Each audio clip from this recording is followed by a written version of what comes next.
there was a shiver went through me. I knew that my life was going to change. In what way, I didn't know. Macau, gambling capital of the universe. Here, card games can change your life in an instant. My name is Doyle. Lord Doyle. Chavez, ABS-CBN News. Colin, you know, the film and your incredible performance made me think about, you know, all the risks and gambles that we kind of take on and then in a way make us who we are. Yeah. And I was wondering if there was one particular risk or gamble that you made in your life or career that the results surprised you.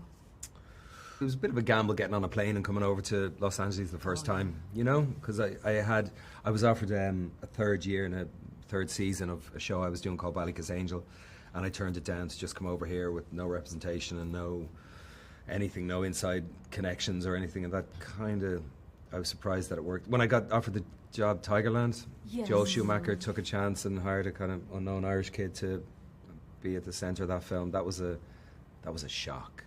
I'll never forget the day that my agent Josh sat me down in a restaurant called Dominic's, and he leaned forward and he said, I had read for Joel Schumacher, and I'll never forget, and he just said, I think Joel's going to offer you the part. And I knew in that moment, so there was a shiver went through me. I knew that my life was going to change. In what way, I didn't know.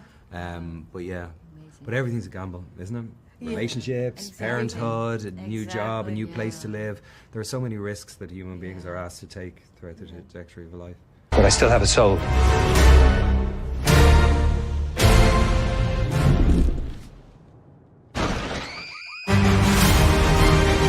The realm of the hungry ghosts is for people driven by greed. When you first read the script and you saw Dao Ming, what went through your mind? First thought was like, gosh, I don't know her at all. I don't know anyone who's like her in my life, which really perks my interest and curiosity. I was like, this would be so fun to play. So much research I can do. So many things I can do. Maybe I'll visit China. She Maybe loves I'll a bit go of to the research. countryside. Yeah, she loves a bit of research. I Nothing wrong just with love that. it. But yeah, it was like, it actually feels, as much as maybe it's easy to assume that I'm a Chinese woman and I was born in China and lived in Hong Kong and a little bit visited Macau. And so there's like a lot of kind of linear trajectory similarity and parallels, but actually it felt like very distant in an odd way. So It's and if you feel that she has this very rich interior life, and credit to your performance, agreed. the way that you was able to portray that.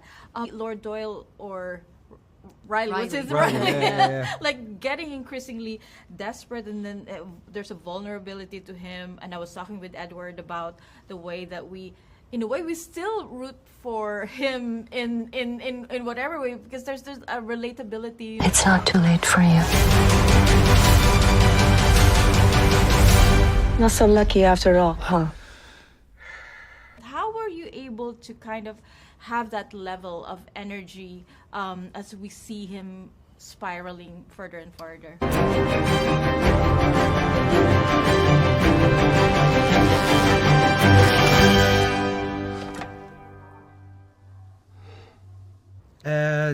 The doing the work and working with your fellow actors and your crew and all that stuff, it's kind of self-generating, you know? I mean, we didn't shoot it in continuity, but I know by the time we got to Hong Kong, which was about 7 weeks into the shoot, and we had about 8 or 9 days of shooting in Hong Kong, around the Hong Kong area, which we did all the houseboat stuff. By that stage, we were all exhausted. Everyone was.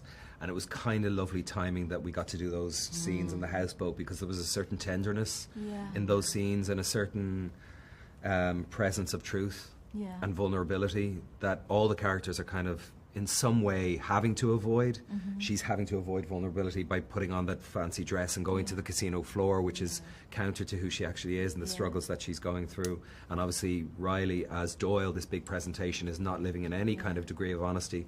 So the work was self-generating, but we were all exhausted by the end of it. You know, it's a the whole film is a very heightened experience. It's very loud, it's very bright, very beautiful, but it's bright, it's full of splashes of colours, And the characters, particularly my guy as well, is just living in utter pandemonium and stress from first frame to last. And they resonated with you, the themes that are explored in this?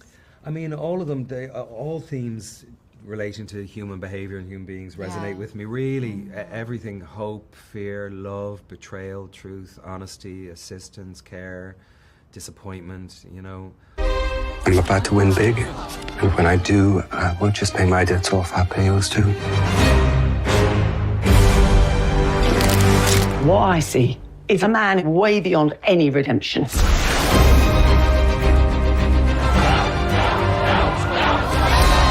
But I still have a soul.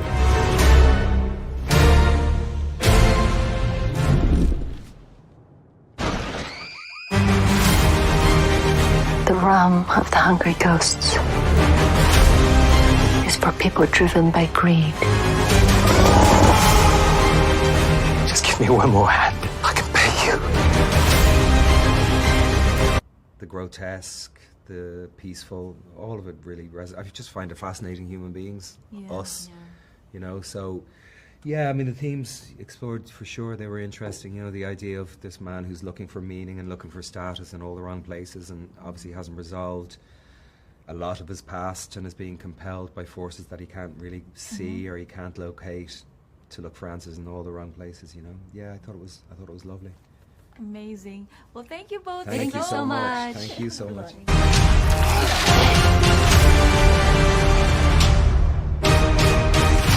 It'd take a miracle to change a man like me.